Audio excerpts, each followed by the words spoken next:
Баршаңызға қайырлы күн достар, сіздермен Жанат. Бүгін біз сіздермен бірге хит болып жатқан макулебе тағамын жасайтын боламыз. Осы рецептпен жасап көріңіздер, түбі күймей, өзінің формасын сақтап түсетін болады.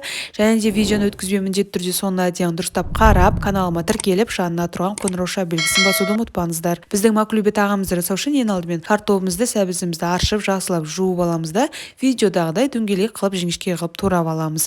Және осы екеуін қызып тұрған майымызда екі жағы қызарғанша жақсылап қуырып алатын боламыз. Әрине, макулебе тағамы араб елінің тағамы болғандықтан да оған баклажан, пияз, тағы да басқа көптеген дәмдеуіштер қосуларыңызға болады.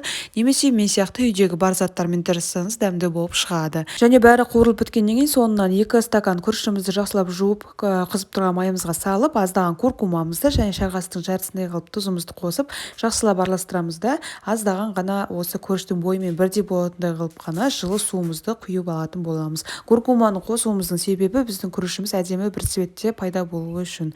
Енді кезекте 4-5 туралған біздің етімізді майымызға қуырып аламыз бөлек ыдысымызға. Бұған да аздаған шайғастың түбінде қылып қана тұзымызбенен аздаған томат пастамызды қосып жақсылап бір қуырып аламыз да, жарты кесе етіміздің ортасымен бірдей болатындай қылып суық суымызды құйып, қақпағын жауып, орташа отта 15-20 минутқа пісіріп аламыз. Біздің томат пастамызды етімізге қосу себебіміз ол етімізді өте қатты жұмсартып, жаңа аз уақытта тезірек пісіреді.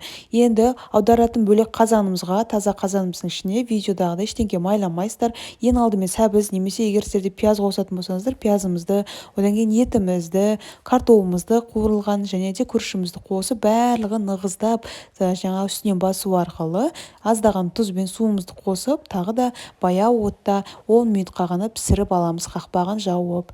Және де түбі күйіп кетпес үшін міндетті түрде су қосамыз және де баяу отта пісіріңіздер, сонда сіздердің түбі күймей, жаңа ыдысынан макулебеміз өзінің формасын сақтап түсетін болады. Макулебемізді ортасына аударып алғаннан кейін огурцы, помидордан жасалған салатымызды немесе сәбіз салатын және аздаған айранымызды қойсаңыздар болады.